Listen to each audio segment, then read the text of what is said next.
right now, I mean, construction firms are spending just millions, right? Yeah. Millions on AI and sophisticated software to predict exactly when, say, a high-pressure plumbing line is going to catastrophically intersect with a high-voltage electrical tray. Oh, absolutely. Millions. Yeah, and they do this inside a digital skyscraper, right? Right. Like months before a single shovel even hits the dirt.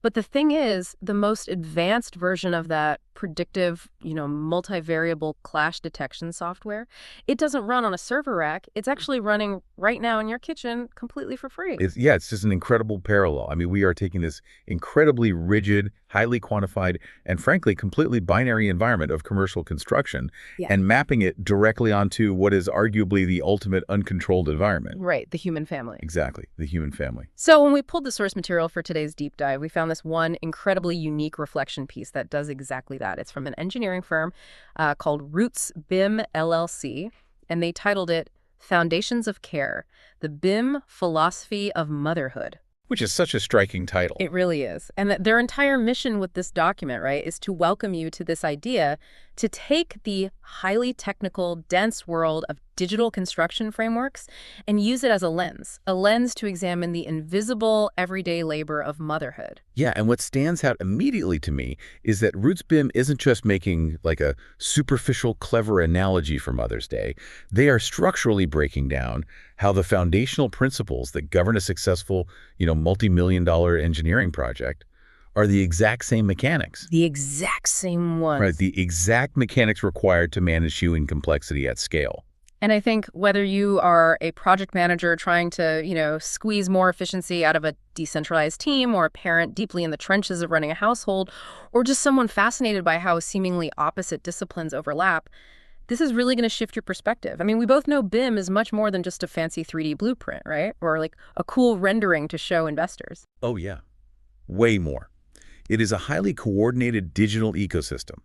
It's the shared knowledge resource that forms the reliable basis for every single decision made during a facility's lifecycle. And that ecosystem is incredibly crowded, right? Crowded is an understatement. I mean, in a fully realized BIM environment, BIM being building information modeling, by the way, you are forcing multiple, distinct, and often competing disciplines into a single digital space. Competing is the key word there. Exactly. You have the architects who are deeply focused on, aesthetics, spatial flow, and the human experience of the building.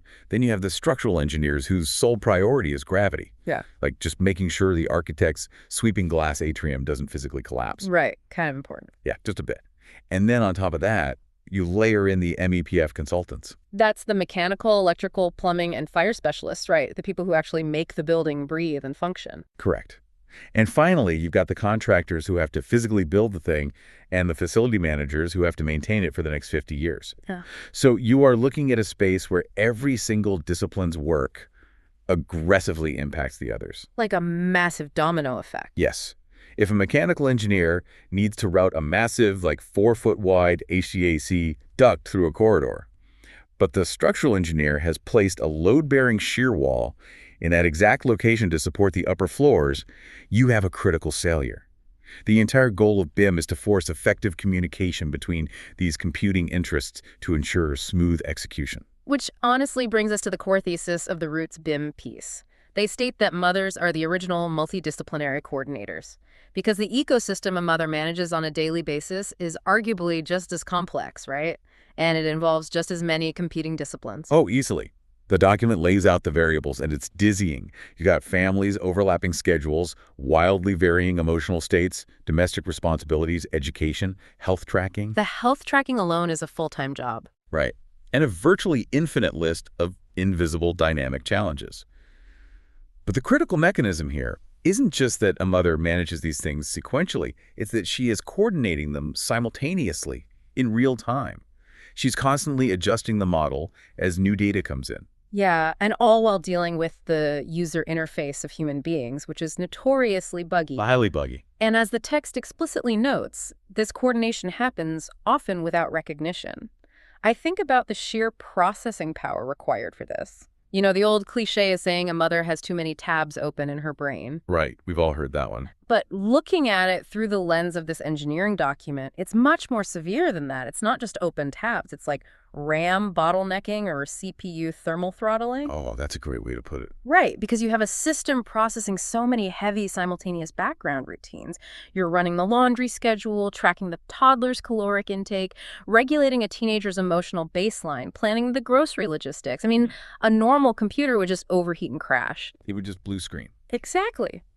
Yet the motherboard, the parent, throttles the power, shifts the resources, and prevents a total system failure.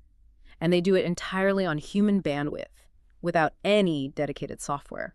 That processing analogy captures the physical toll of the mental load perfectly, I think. Well, And Roots BIM's core takeaway in this section is that this level of high-stakes coordination, it cannot simply be a sterile technical process. right. Whether you are aligning the MEPF systems of a 50-story high-rise or coordinating a family of 4 through a given week, the responsibility has to be built on an underlying foundation of care, patience, and consistency.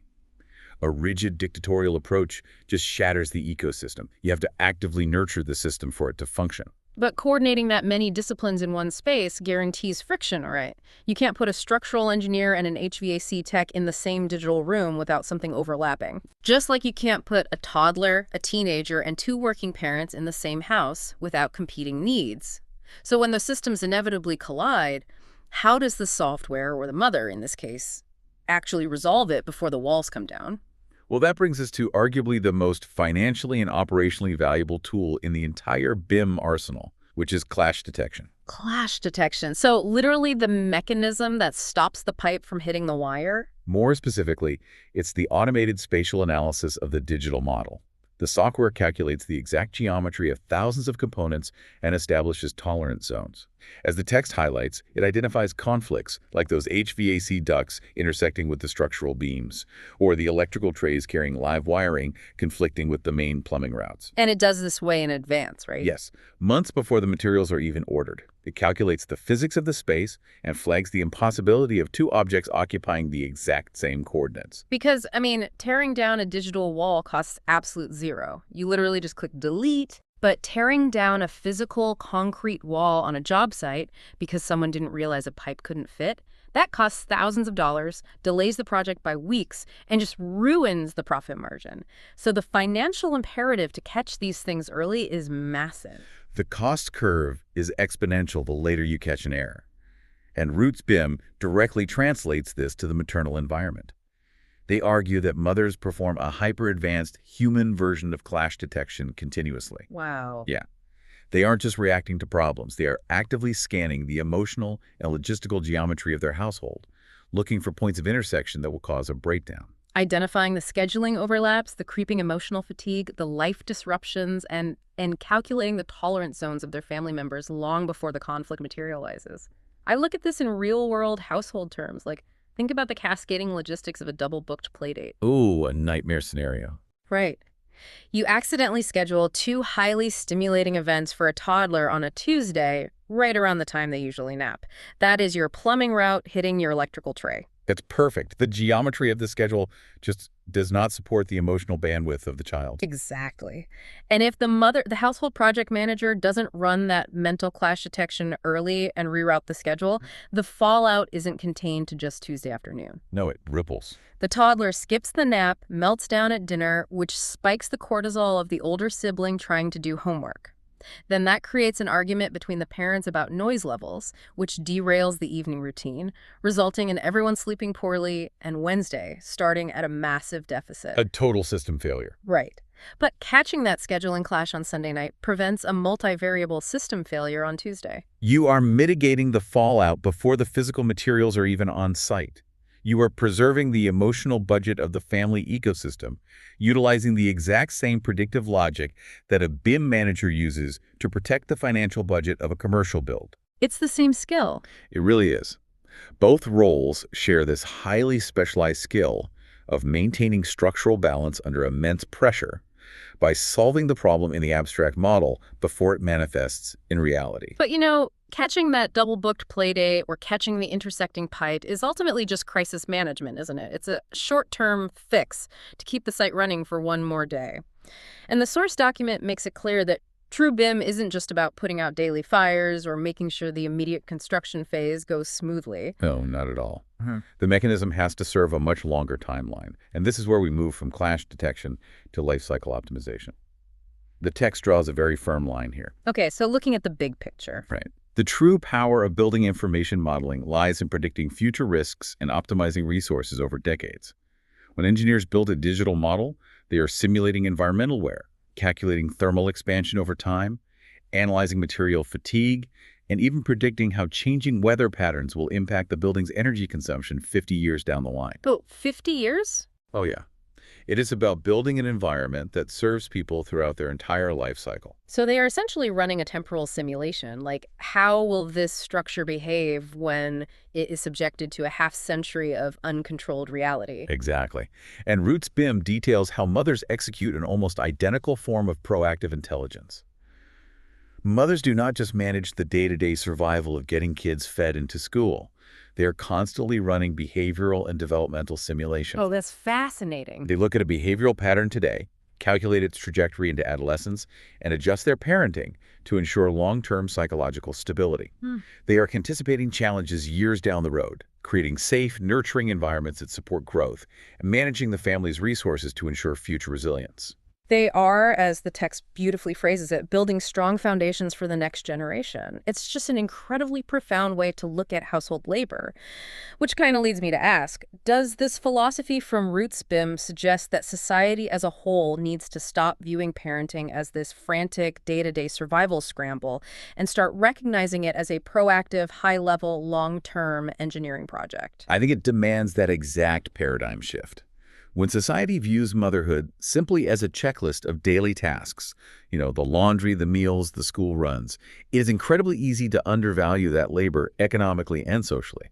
It is seen as mere maintenance. Right, just keeping the lights on. Exactly. But when you reframe it as life cycle optimization, when you realize a parent is actively engineering the emotional, physical, and psychological architecture of a future adult who will eventually interact with and impact society, the perceived value of that labor shifts dramatically. It ceases to be chores. It becomes strategic, long-term planning of the highest order. It takes the concept of raising kids and elevates it into something monumentally architectural. But as we look at this architectural framework, the clash detection, the life cycle simulations, the optimization of resources, we have to confront the reality of where the AEC industry, architecture, engineering, and construction, is actually heading today. Because the industry is desperately trying to engineer the human element out of the process, aren't they? Yeah, they are. And the source text doesn't shy away from this at all. It explicitly lists the rapid technological advancements sweeping the field right now. We are seeing incredible adoption of digital construction technologies, massive pushes toward automation, AI-driven workflows that can generate floor plans in seconds, sustainable design intelligence, and the rise of digital twins. Now, we know a digital twin isn't just a static 3D model, right? It is a highly complex, dynamic virtual replica of a physical building that updates continuously using real-time sensors from the actual physical structure. Right. It's alive, in a sense. Yeah, it reads temperature, occupancy, structural stress, and it adapts the building systems on the fly. It is the absolute pinnacle of current construction technology. It learns and adjusts without human intervention. So we have artificial intelligence generating designs, and we have digital twins autonomously managing the life cycle of the building in real time. The tech is just exploding. Yet the central thesis of the Roots BIM piece pushes hard against this technological utopianism. It really does. They argue that despite all of these mind-bending advancements, the human element remains the single most important component of every project. Because technology, no matter how advanced, can only optimize. It cannot empathize. The document outlines a definition of true leadership, which they say is directly modeled by mothers. True leadership in a complex system is not about asserting control or mathematically forcing parts to fit together. Right. It is about providing support, building resilience, and possessing the unique capability to bring diverse, difficult people together toward a common goal. But wait, let me push back on this premise entirely for a second. Sure, go ahead. A mother's human clash detection fails all the time. I mean, parents yell, schedules get dropped, balls get dropped, because human beings get exhausted. A parent is running on limited human bandwidth. That's true. An AI doesn't need sleep. A digital twin doesn't burn out or get emotionally overwhelmed by a toddler's tantrum. So wouldn't a highly advanced AI project manager, one that calculates millions of variables instantly without fatigue, actually be drastically superior and far more reliable than the maternal human model of leadership? So that is the exact debate happening in boardrooms across the tech and construction sectors right now. If we can automate the math, why do we need the manager? Exactly. But the flaw in that logic is misunderstanding the nature of friction in a project. Software is exceptional at identifying clashes based on pre-programmed geometry. If pipe A hits beam B, the algorithm flags it. But an algorithm cannot read the room. Oh, I see. An AI cannot look at a structurally sound but highly stressed engineering team and realize that the lead architect needs an extra 2 days on a deadline because they are on the verge of a mental breakdown. Right. The software only sees that the deadline was missed, not why it was missed. Exactly. An algorithm cannot sense the unspoken anxiety in a coordination meeting and intuitively pivot the communication strategy to build consensus between a furious contractor and a stubborn designer. Empathy, which Roots BIM identifies as the core component of both motherhood and true leadership, requires a shared understanding of the human condition. And software doesn't have a human condition. Right, software does not possess a human condition, therefore it cannot genuinely empathize. It can only simulate a response based on historical data. And when you are dealing with unprecedented human crises, simulation is entirely insufficient. You need intuition. That distinction right there between optimization and empathy is incredibly sharp. It means that the invisible, often unquantifiable labor of caring, of noticing what people actually need beneath the surface and supporting them through the friction, is not a soft skill. It is the ultimate, irreplaceable technology. Yes, Roots BIM is explicitly acknowledging that the highest, most sophisticated level of their engineering profession relies entirely on a skill set that society has historically dismissed as simply maternal instinct. Wow. They prioritize collaborative project delivery, transparent communication, and what they call people-centric engineering because they understand a fundamental truth. A building is ultimately designed for people, it is physically built by people, and it is maintained by people. If the human element fails, the entire project fails, regardless of how flawless the AI-generated structural model was. It's a complete validation of the human operating system over the digital one. So as we synthesize all of this, what does it mean for you, the listener, as you go back to your day? The true beauty of this tribute from Roots BIM LLC is the profound realization that behind every strong physical foundation in our cities, every hospital that operates flawlessly, every school that shelters students, every skyscraper that defines the skyline, is someone who first taught us how to build with care. It's an invitation to look at the invisible labor happening constantly around you. Whether you are observing the dynamics in your own family, managing the workflow in your household, or navigating the interpersonal politics of your workplace, we have to stop seeing this emotional and logistical management as just background noise or simple chores. It is high-level, multidisciplinary coordination, and it is worthy of immense professional and personal respect. It demands a total reevaluation of what society categorizes as highly skilled work. We really need to be moving away from just valuing those who write the code to valuing those who maintain the human infrastructure. Which leaves us with one final, deeply provocative thought for you to mull over. We started this deep dive by looking at the rigid, absolute precision of commercial construction, and we compared it to the unpredictable, chaotic nature of a family home. But knowing what we know now from the Roots BIM philosophy, I want to ask you this. If we actually start viewing the everyday, unpaid, and heavily criticized management of a household through the exact same lens as a complex, multi-million-dollar digital engineering ecosystem, how might that fundamentally change the way our economic systems measure, value, and ultimately reward the invisible emotional labor that holds the fabric of our world together? That is a systemic question that challenges the very foundation of how we define productivity. Because if the kitchen truly is the original, most complex construction site on Earth, maybe it's finally time we start properly compensating the architects frying it.